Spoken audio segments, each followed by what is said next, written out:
Karen slaps Janitor for mopping near her. Didn't realize he was the school principal in disguise. The morning sun beamed down harshly on the polished hood of Karen's luxury SUV as she pulled into the parking lot of West Grove Middle School. Her sunglasses perched on the bridge of her nose. She tightened her grip on the steering wheel, already brimming with frustration. The nerve of this school. Giving her precious son detention for what? Talking back to a teacher. Unbelievable. Kids had opinions, didn't they? Freedom of speech, or had schools turned into miniature dictatorships now? She slammed the car door behind her, heels clicking furiously across the blacktop as she stormed toward the front entrance, ready to unleash the fury of a mother who believed the world owed her and her son special treatment. Inside, the school buzzed with the usual pre-lunch energy. Students moved from class to class, teachers tried to maintain order, and the janitor worked steadily at the end of the hallway, pushing his mop back and forth across the tiled floor with a calm, methodical rhythm. His uniform was plain, navy blue coveralls, slightly faded with age, a name patch reading Mike stitched over his chest. He was an older man, gray at the temples, his face lined with wisdom and patience. No one really paid him much attention as he worked. He didn't mind. He liked it that way. Karen burst through the main doors with a dramatic flair, the kind that demanded to be noticed. Her eyes scanned the front office and found no one immediately available, which only deepened her scowl. Without bothering to sign in or wait for assistance, she took it upon herself to march directly into the hallway, lips pursed, hands on her hips, her handbag swinging violently as she strode forward. She had one goal: find the teacher responsible for this injustice and demand her son's name be cleared. Along the way, she didn't bother to avoid the bright yellow "Caution, Wet Floor" sign placed neatly in the center of the corridor. She barely glanced at it. Signs were for other people, people who needed instructions. As she neared the janitor, he looked up and offered a polite, soft-spoken warning. "Careful, ma'am, floor's wet." Karen rolled her eyes, brushing past him without even a nod. Her heel landed squarely on the freshly mopped surface, and she immediately slipped, not enough to fall, but enough to make her stumble and scuff the side of her expensive white designer shoes. She gasped as if someone had physically assaulted her. Her eyes went wide with rage as she turned on the janitor, her face flushing red with a fury that bubbled up instantly, irrationally. "You idiot," she snapped, voice echoing down the hallway. "Do you even know how much these shoes cost? Are you blind or just stupid?" The janitor stood quietly, mop in hand, his expression calm but unreadable. He didn't flinch, didn't apologize, didn't shrink from her aggression. That only made her angrier. She pointed a perfectly manicured finger at him, advancing closer. "You're lucky I don't sue this school into the ground. You think you can just swing your little mop around and splash people like me? Unbelievable." He opened his mouth to respond, but before he could utter a word, Karen reached out and slapped him, hard across the face. The sound cracked through the hallway like a gunshot, and everything stopped. A few students passing by froze, mouths agape. A teacher standing nearby dropped her folder. Even the janitor paused mid-breath, blinking once as he slowly straightened his posture. Karen stood there, hand trembling slightly, breathing heavy with indignation, her chest rising and falling rapidly as if she just won some twisted victory. "I'm reporting you," she hissed. "You're done here, you hear me? Fired." The silence that followed wasn't one of guilt or shame. It was heavier, thicker. Something had changed in the air. The janitor didn't speak. He just looked at her, calm and composed, like he was seeing through her rather than just looking at her.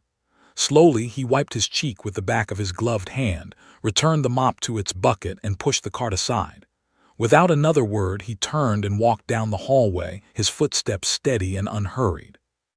Karen stood frozen, momentarily confused by his reaction or lack thereof. She expected groveling, maybe pleading, or at the very least a security guard rushing to remove him. But no one came. No one seemed to care. She turned toward the students nearby and snapped, "Did you see that? He just walked away after attacking me with water.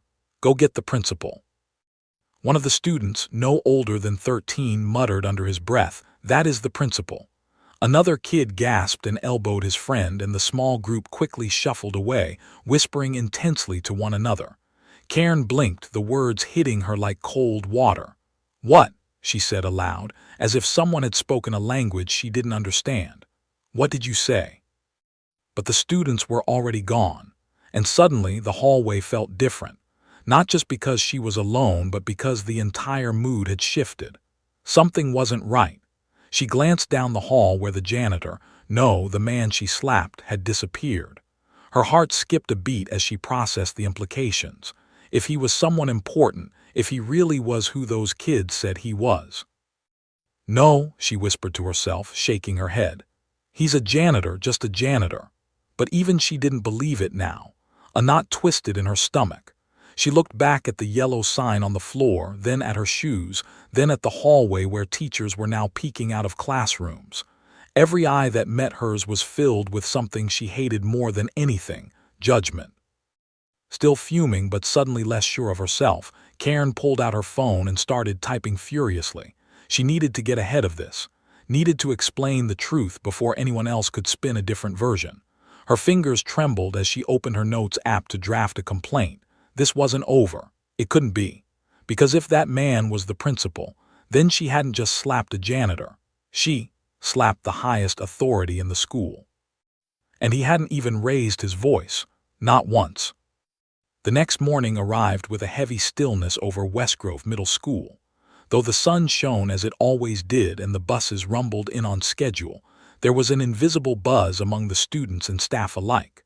Rumors had a way of traveling faster than truth ever could, and by the time the first bell rang, nearly everyone had heard at least a fragmented version of what had taken place the day before. "Karen slapped the janitor," one version said. "He's really the principal undercover," whispered another. "She's getting sued," some claimed with dramatic flair, while others added their own invented twists. She was banned, arrested, or marched out of the school in handcuffs. Truth didn't matter much in those buzzing hallways. What mattered was that something shocking had happened, and the school was holding its breath for the fallout. In the teacher's lounge, quiet murmurs floated above the clinking of coffee mugs. Ms. Dalka, a language arts teacher who had witnessed the entire incident, sat at the edge of a table, sipping her lukewarm drink and recalling every detail for a group of curious colleagues. She didn't embellish, she didn't have to. The moment Karen's hand had slapped across the janitor's face had been loud enough to echo, and Mike's reaction, or lack thereof, had been even louder. He just stood there, looked at her.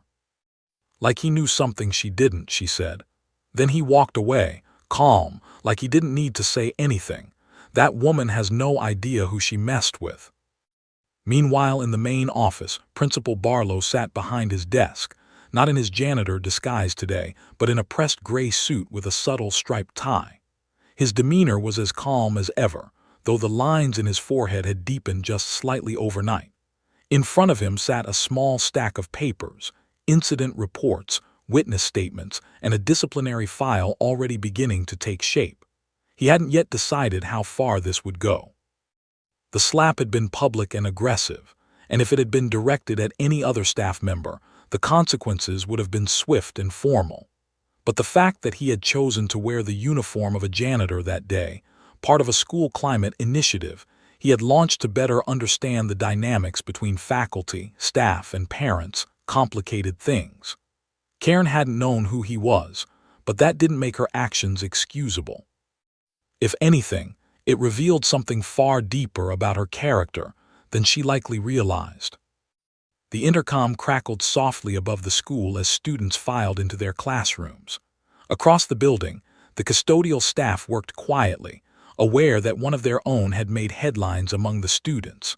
Some grinned privately, proud of the principal for walking in their shoes, literally. Others worried. The last thing they needed was drama tied to their already overlooked roles. Janitors were used to being invisible until something went wrong.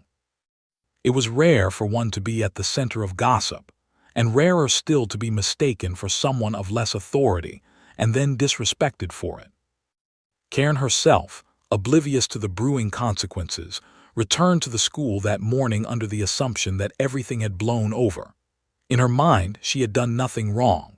At worst, she had overreacted, and surely the school would understand once she explained her side. She was, after all, a mother protecting her child.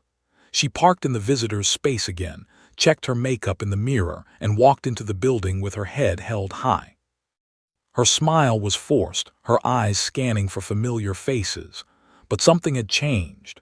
Where yesterday there had been neutral politeness or even deference, today she was met with avoidance. Teachers she passed didn't smile. Staff looked the other way. Even the front office secretary, usually chipper, gave only a curt nod when Karen asked if her son's detention had been lifted. "He's still scheduled to serve it after school today," the secretary replied, her tone flat. "You'll need to speak with the principal if you have a concern." Karen blinked, the words catching her slightly off guard. "I'd like to do that now, please." "He'll see you shortly. Have a seat." She sat down, legs crossed, tapping her foot impatiently on the floor. Every second felt like an insult. When the office door finally opened and Principal Barlow stepped out, her jaw nearly dropped. Gone was the janitor's uniform. Gone was the mop and the cart. In its place stood the man she had slapped with authority in his stride and a calmness that only deepened her confusion. Her first instinct was denial. "Wait, what is this?" she asked, standing quickly, her voice wavering. He didn't raise his voice, didn't respond with anger. Instead, he gestured politely toward his office door. "Ms. Lasker, please step inside." She obeyed, but the moment she crossed the threshold into his office and sat in the hard-backed chair across from his desk, her confidence began to unravel. The principal remained standing for a moment, gathering a paper from his desk before sitting down slowly, folding his hands neatly in front of him. He looked at her for a long moment before speaking, and the silence stretched so tightly that she felt herself shrinking beneath it. "I am Principal Michael Barlow," he began, voice even and measured. "Yesterday, I was dressed as part of an ongoing initiative to better understand our school environment. I've done this in the past. It helps me see things I wouldn't from behind this desk. But during that time, while performing custodial duties, I was assaulted by a parent." Karen opened her mouth to interject, but he held up one hand, not aggressively, but firmly enough that she understood to remain quiet. "You didn't know who I was," he continued. "That much is clear, but that isn't the point. The point is how you treated someone you believed to be beneath you. The slap, Ms. Lasker, is secondary to the disdain, the insults, and the entitlement. You acted with no patience, no empathy, and no understanding." Karen's face paled. She tried again to speak, her voice faltering. "I didn't mean I was just upset. I have written reports from 3 teachers and 5 students who witnessed the incident," he said. "It was loud, it was aggressive, and it was completely unacceptable behavior, especially in front of children." Tears threatened to form in her eyes, but she quickly blinked them away. This wasn't how it was supposed to go. She was the one who had been wronged. Her shoes had been soaked. Her pride had been wounded. And now here she was, being scolded like a child by the man she had tried to humiliate. "I have not decided yet whether to pursue legal action," Principal Barlow said. "But I will be filing a formal report with the school board. In the meantime, you are not permitted on campus grounds until further notice. Your son may remain enrolled, but any future meetings or conversations will be conducted virtually or off-site." Karen stared at him, her mouth open, speechless for the first time in recent memory. The silence that followed was deafening. "You may go," he said softly. And so she did, walking out of the office, past the stairs, past the judgment, unsure whether her world had just shrunk or whether she was finally seeing its real shape for the first time. The car ride home felt longer than usual, though the streets of the neighborhood hadn't changed. Karen gripped the steering wheel with white-knuckled tension, her mind racing with 1,000 overlapping thoughts that refused to settle. The quiet hum of the engine did little to drown out the echoes of Principal Barlow's calm, measured voice replaying in her head. Every word he had spoken to her had been soaked in restraint, yet each syllable had cut deeper than any shout or threat could have. He hadn't humiliated her. No, that was the worst part. He had simply laid the truth in front of her, like a mirror too clean to ignore. She had gone into that meeting expecting to intimidate, to demand, to fix the situation on her terms. Instead, she had been dismissed like a schoolchild sent home with a disciplinary note. The shame, unaccustomed and unwelcome, gnawed at her with a fierceness that startled her. Once inside her home, she paced the living room, arms folded tightly across her chest, the click of her heels against the hardwood floor echoing like a metronome of rising anxiety. Her phone sat untouched on the kitchen counter, silent and still, though a dozen group chats from fellow mothers and social acquaintances were likely exploding with speculation. She couldn't bring herself to look. She had always held herself up as the one in control, the one who knew the system, who stood above the fray and corrected others with an iron will and a condescending smile. But today that image had cracked, and through it seeped a creeping self-awareness she didn't know how to contain. By late afternoon, her son, Lucas, returned home, kicking his backpack off as he entered. He was a typical middle schooler, smart-mouthed, easily embarrassed, and in many ways a reflection of her unchecked habits. As he grabbed a soda from the fridge and flopped onto the couch, he offered her a glance that was more curious than affectionate. "Mom," he muttered, "what did you do at school yesterday?" The question caught her off guard, not because she didn't expect it, but because she hadn't prepared an answer that sounded as good out loud as it did in her own defense. She hesitated, then forced a sigh that she hoped sounded more exhausted than guilty. "I handled a situation. Your teacher gave you detention unfairly, and I spoke to the staff about it." Lucas looked at her flatly, his eyes narrowing. "You slapped the janitor." Her stomach dropped. She laughed, a hollow, forced chuckle that cracked halfway through. "That's not what happened. I was upset. He was careless with the mop and I reacted, but he wasn't even a janitor. He tricked everyone. He's the principal." Lucas blinked slowly, like he was watching someone explain away a disaster they couldn't admit causing. "Everyone knows. People were talking about it all day.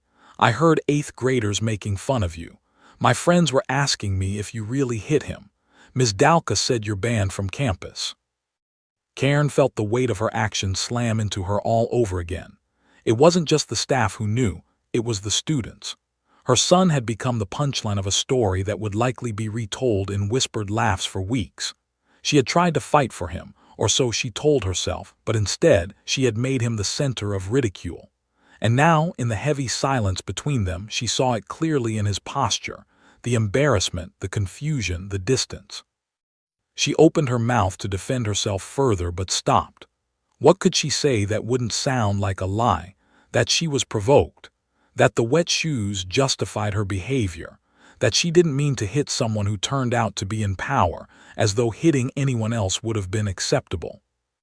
"I'll fix this," she murmured, though it was more of a promise to herself than to him.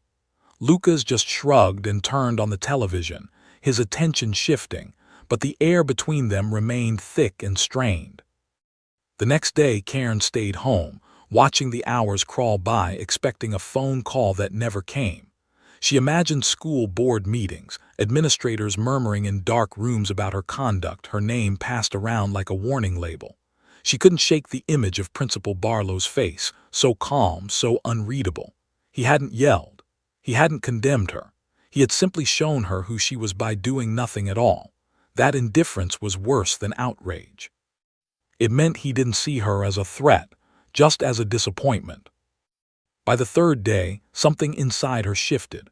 Pride had always guided her actions, but now pride offered her no comfort. She opened her laptop and began typing. First, a message to the PTA group chat, then an email draft to the school administration. The words came slowly at first, stiff and defensive. She wanted to explain, to rationalize, to carve out a version of events that made her look like a misunderstood hero. But each time she tried to shape the truth into something else, her fingers stalled on the keyboard. So she deleted it all and started over, this time with just one line. "I need to apologize for what I did." The simplicity of it startled her. She reread it 5 times, fingers hovering above the keys, unsure what to say next. She added more, confessing the slap, the attitude, the misplaced anger. She admitted that she didn't know who the janitor was, but that her behavior had been unacceptable regardless. She addressed the staff, the students who witnessed it, and even her son, acknowledging how she had embarrassed him by failing to control her emotions. It wasn't elegant or eloquent, but it was honest in a way that made her chest tighten as she typed. When she finally hit send, she sat back in her chair, the stillness of the house pressing in around her. There was no instant relief, no dramatic swell of music, just the ticking of the kitchen clock and the slow drip of accountability. It wasn't redemption, not yet, but it was the first step on a path she hadn't realized she needed to walk. That evening, Lucas came home again, quieter than usual. She met him at the door, not with anger or questions, but with a calm she had borrowed from the man she had once slapped without thinking. "I sent an apology to the school," she said gently, "and to your principal." Lucas looked at her skeptical. "Why?" She didn't dodge the question. "Because I was wrong, and if I want you to be better than me, I have to be willing to admit when I've messed up." He didn't say anything, just nodded and passed her by, but the nod was more than she expected. It was small but real. Karen watched him disappear into the house and exhaled slowly, the weight still there but no longer crushing.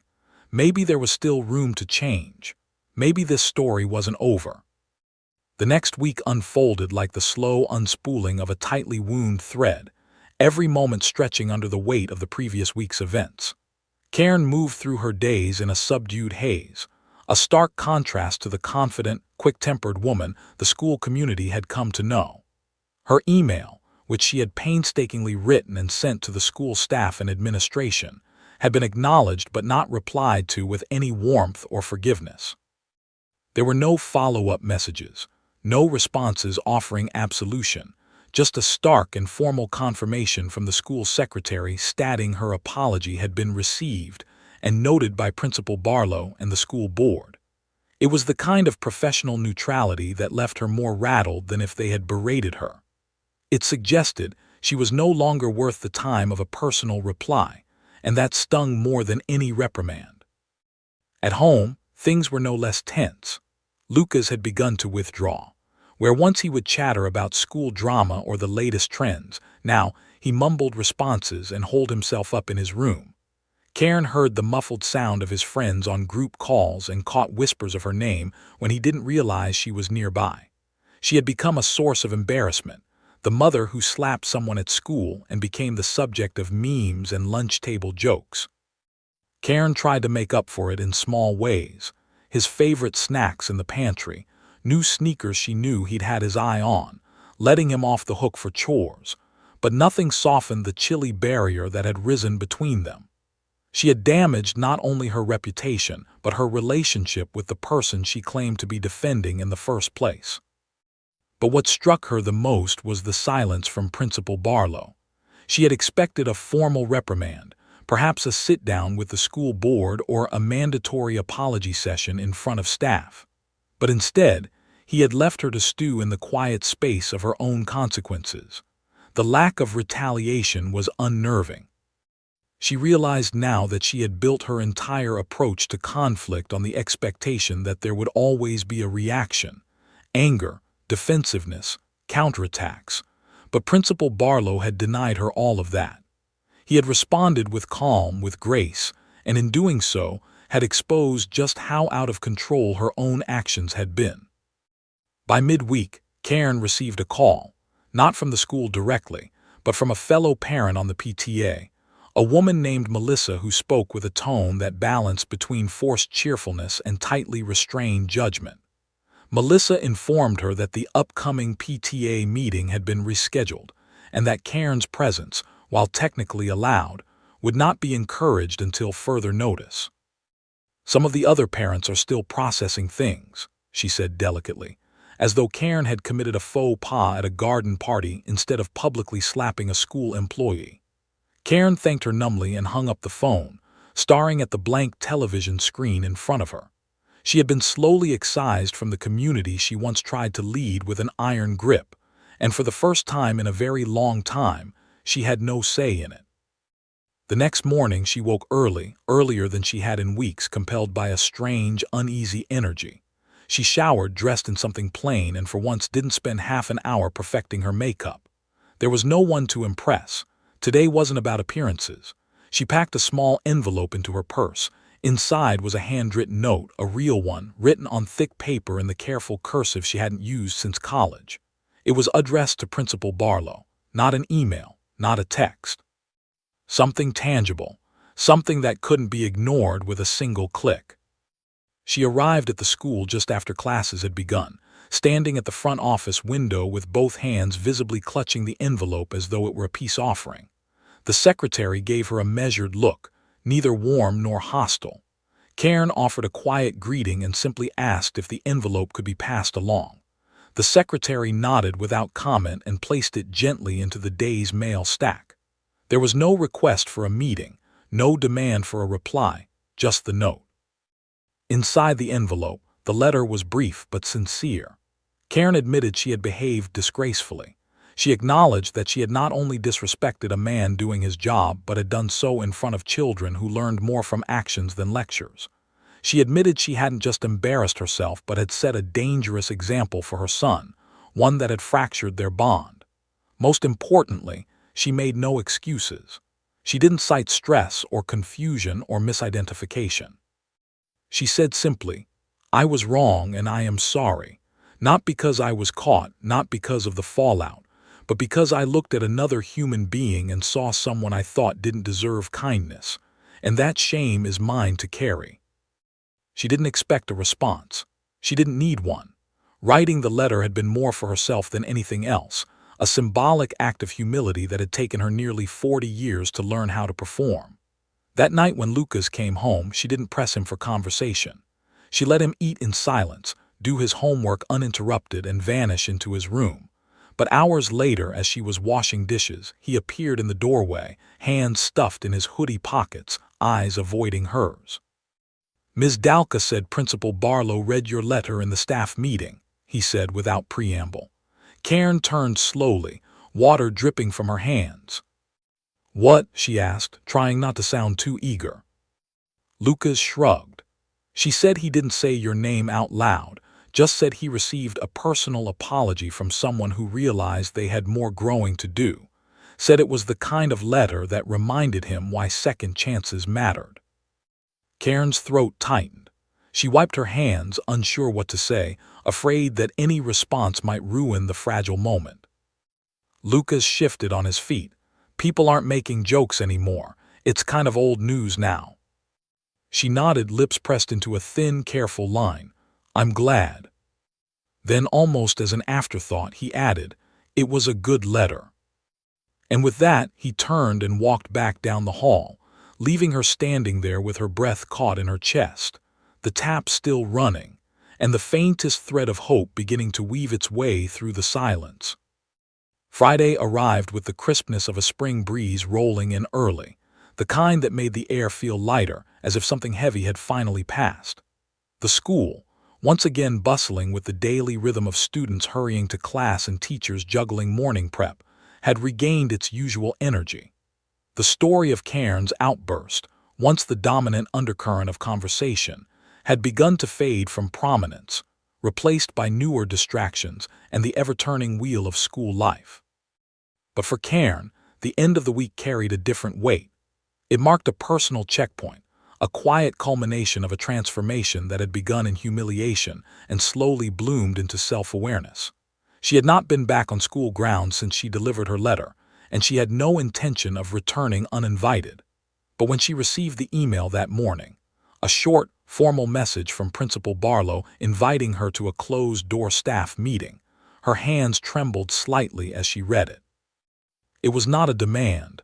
It was not an ambush. It was, in fact, something she never expected, an opportunity. She arrived 10 minutes early, dressed modestly in dark slacks and a pale blouse, her makeup minimal, her posture neither defensive nor arrogant but softened by humility. The front office buzzed quietly around her as she waited, the staff greeting her with cautious nods rather than the sharp-edged stares she had endured a week earlier. There was still a distance, but no longer outright hostility. In a way, she was grateful for the neutrality. It meant she had stopped being a spectacle and started becoming a person again. When the secretary finally led her into the staff room, Karen felt her heart begin to race, but she held herself steady. Inside the room were about a dozen teachers, a few administrative staff members, and Principal Barlow at the far end, standing with a clipboard in his hand. He looked up as she entered and gave a small nod, not a smile but not cold either, an acknowledgement of her presence, her effort, and perhaps her growth. Karen took the seat nearest the door, more out of instinct than strategy, as though part of her still feared she might need a quick exit. But no one told her to leave. No one rolled their eyes. The room was quiet, expectant, and as Barlow cleared his throat, all attention turned to him. "Before we begin," he said, his voice carrying with its usual calm gravity, "I want to take a moment to address something personal that's impacted many of us here." He didn't look at Karen directly, but everyone knew. Last week, we witnessed a moment of conflict and disrespect. It was public, it was painful, and for many, it touched a nerve about how we treat one another, particularly those we assume hold less power. Karen felt her chest tighten but didn't look away. She kept her gaze level, her hands clasped together in her lap, resisting the urge to fidget. Barlow continued. Since then, the individual involved has not only acknowledged their mistake but went further than required, offering a sincere and private apology to both myself and this institution. I chose to share part of that letter with our staff because I believe in the power of accountability and, more importantly, the power of change. Now, he did glance at Karen, and though it was brief, there was no disdain in his eyes, only something resembling respect. We often tell our students that growth comes from owning your actions, learning from them, and doing better. That lesson shouldn't stop with children. It applies to all of us, regardless of age or position. Today, I invited that individual here not for public shamming, but because I believe in modeling what reconciliation can look like. Karen felt the heat rise in her cheeks as the room shifted, all eyes turning toward her. She stood slowly, the movement deliberate, her voice quiet but firm when she finally spoke. "I don't expect applause," she said, scanning the faces around her, "and I'm not here to ask for forgiveness. I'm here because I needed to stand in front of the people I disrespected and say, directly, that I was wrong. I acted out of entitlement, frustration, and a sense of superiority that I've had the luxury of never being challenged on, until now." She paused, letting the words settle before continuing. "What I did in that hallway was unacceptable. Not just the slap, but everything leading up to it. The way I talked down to someone I thought was beneath me. The way I assumed I had the right to be heard louder than everyone else. And if it had been any of you or any staff member, I would be just as guilty." She swallowed hard, her voice catching for a moment. "But I'm trying to be different. I've spent the last week listening instead of talking, thinking instead of reacting. And I've realized that if I want my son to grow up to be the kind of person who respects others regardless of their title or uniform, I have to be that example." There was a stillness in the room after she finished speaking, the kind that isn't awkward but reflective. No one clapped. No one jumped to pat her on the back. But that was fine. That wasn't why she had come. She didn't need validation. She needed to show she had learned. Principal Barlow offered a slight nod before turning back to his clipboard, and with that, the meeting moved on to standard agenda items: safety protocols, upcoming events, volunteer opportunities. Karen remained seated, listening quietly, even contributing once when a suggestion for a community cleanup day was mentioned. It was the first time she had spoken as part of a group rather than at it, and though her voice trembled slightly, no one dismissed her. When the meeting ended, people trickled out in small clusters. A few teachers gave her polite smiles. Ms. Dalka even touched her shoulder gently as she passed, offering a nod that Karen understood to mean she'd earned some measure of trust back. It wasn't everything, but it was a beginning. Outside, the sun had risen higher, casting a warm light across the sidewalk. Karen walked back to her car at a slower pace, her posture relaxed for the first time in days. As she approached the vehicle, she heard a voice call out behind her. Ms. Lasker. She turned to see Principal Barlow walking toward her. No clipboard now, just his hands tucked in his pockets. "I wanted to say," he began, "your letter and what you said today, those things matter. Not everyone would have come back." Karen nodded, the wind brushing lightly through her hair. "I almost didn't, but I realized that if I only show up when I'm right, I'll never really grow."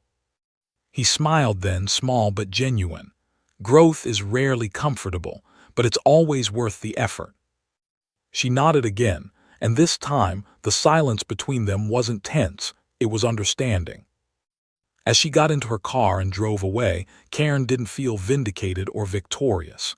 She felt something quieter, something deeper, a strange calm that comes when you finally stop running from your own reflection.